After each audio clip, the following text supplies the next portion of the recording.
Les rentrées s'enchaînent et ce sont les équipes du DMBC et du BCM qui se sont présentées cette semaine. Chez les hommes, beaucoup de changements, seul Steven Gray est resté dans les rangs du BCM. 95% renouvelé, donc c'est un challenge que Christian Mauchot a devant lui de faire une belle équipe avec ce nouveau collectif. Mais bon, comme chaque année, je suis positif. L'an passé, on termine 6e, on est européen.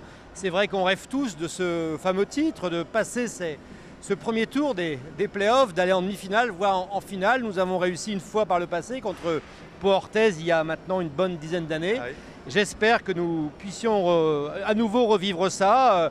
En tout cas, je suis très heureux que les comptes du club soient vraiment à l'équilibre. On a un budget qui est sain. Un club qui est sain financièrement, c'était un engagement que j'avais pris envers les Gravelinoises et les Gravelinois, qui est tenu par Christian Devos et par Hervé Beden. C'était pour moi essentiel. Parmi les nouveautés et les annonces, des vestiaires refaits à neuf et une volonté de rafraîchir la salle du Sportica.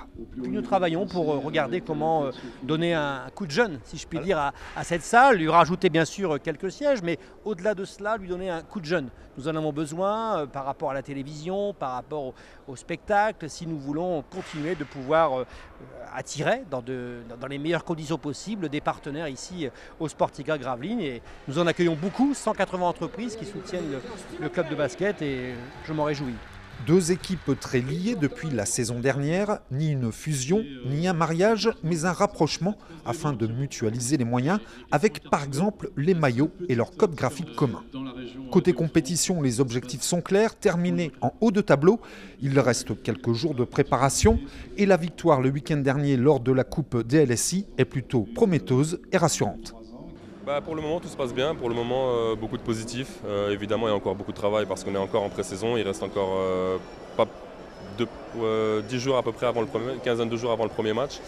Donc ça nous laisse encore un petit peu de temps pour travailler. Mais pour le moment, tout va bien. On essaye d'assimiler les systèmes du coach qui sont nouveaux pour la plupart d'entre nous parce que seulement Steven Gray faisait partie de l'équipe l'année dernière et donc seulement Steven Gray connaît déjà le jeu du coach. Donc voilà.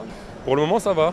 C'est difficile de suivre une équipe en pré-saison. Il faut vraiment attendre quelques matchs de championnat pour pouvoir dire ce qui peut se passer tout au long de la saison. Mais en ce qui concerne la pré-saison, pour le moment, tout se passe très bien. On a un groupe sain, des mecs matures, intelligents. Donc ça, c'est de bons signes pour la suite. Et il faut simplement maintenant travailler dur, être à l'écoute du coach et reproduire tout sur le parquet. Prochain match pour le BCM le vendredi 16 septembre à 20h à l'Arena Loire-Trélazé contre Nanterre. Pour les filles du DMBC, ce sera le samedi 17 septembre à 20h contre le SI Graafenstaden.